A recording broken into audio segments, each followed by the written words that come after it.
विधानसभा निवडणुका तोंडावर येताच राजकीय हालचालींना वेग आला असून महाराष्ट्राच्या सर्वच भागात प्रस्थापित नेते आपापल्या मतदारसंघात चाचपणी करू लागलेत। गेल्या 5 वर्षात सत्ता असताना आणि सत्ता गेल्यानंतरही भाजपवर एक हाती तुटून पडणारे उभाटा शिवसेनेचे कोकणातील नेते गुहागरचे आमदार भास्कर जाधव यांनी ही चाचपणी सुरू केली आहे। आगामी विधानसभा निवडणुकीत ते आणि त्यांचे चिरंजीव लगतच्या 2 मतदारसंघात लढतील अशी चर्चा सध्या रत्नागिरी जिल्ह्यात सुरू आहे। उभाटा शिवसेनेतील अंतर्गत संघर्ष त्यांना कितपत त्रासदायक ठरतो यावर त्यांचे आणि त्यांच्या पुत्राचे भवितव्य अवलंबून आहे। भास्कर जाधव हे आक्रमक नेते म्हणून ओळखले जातात। 2004 साली त्यांनी पहिल्यांदा तत्कालीन शिवसेनेत बंड केले होते आणि अपक्ष उमेदवारी अर्ज भरला होता, मात्र त्यांचा पराभव झाला आणि त्यांनी राष्ट्रवादी काँग्रेसमध्ये प्रवेश केला। शरद पवार यांनी त्यांना विधानसभेत संधी दिली आणि आपल्या आक्रमक वक्तृत्व शैलीने त्यांनी विधान परिषद गाजवून सोडली। पुढे ते राष्ट्रवादीचे प्रदेशाध्यक्ष आणि मंत्री देखील झाले। रत्नागिरी जिल्ह्यातील गुहागर हा मतदारसंघ त्यांनी आपला बालेकिल्ला बनवला। राष्ट्रवादीत त्यांचा बऱ्यापैकी जम बसला होता।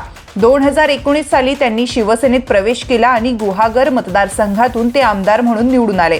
2019 साली महायुतीला जनतेने बहुमत दिलं, मात्र उद्धव ठाकरे यांनी आयत्या वेळी काँग्रेस राष्ट्रवादीशी घरोबा केला। मंत्रिमंडळात स्थान मिळेल अशी भास्कर जाधव यांना अपेक्षा होती, मात्र त्यांची अपेक्षा फलरूप झाली नाही। तरीही सत्ताधारी बाकावरचा आणि नंतर विरोधी बाकावरचा आमदार म्हणून त्यांनी आपली भूमिका चोख बजावली। भाजपवर तुटून पडण्यात त्यांचा हातखंड होता। विशेषतः नरेंद्र मोदी यांच्यावरही थेट टीका करणारे आमदार म्हणून त्यांनी उभाटा शिवसेनेत आपली ओळख निर्माण केली। एकनाथ शिंदे यांनी वेगळी चूल मांडल्यानंतर ठाकरे परिवाराने महाराष्ट्रभरात जो झंझावती प्रचार केला त्यात भास्कर जाधव आघाडीवर होते, मात्र माजी खासदार आणि पक्षाचे सचिव विनायक राऊत आणि माजी खासदार अनंत गीते यांच्याशी त्यांचं फारसं जमलं नाही। त्यांच्यातील मतभेद सातत्याने चव्हाट्यावर येत राहिले। 2024 साली झालेल्या लोकसभा निवडणुकीत भास्कर जाधव यांनी निकराने झुंज दिली। चिपळूण आणि गुहागर या विधानसभा मतदारसंघाचा काही भाग रत्नागिरी, सिंधुदुर्ग आणि काही भाग रायगड लोकसभा मतदारसंघात येतो।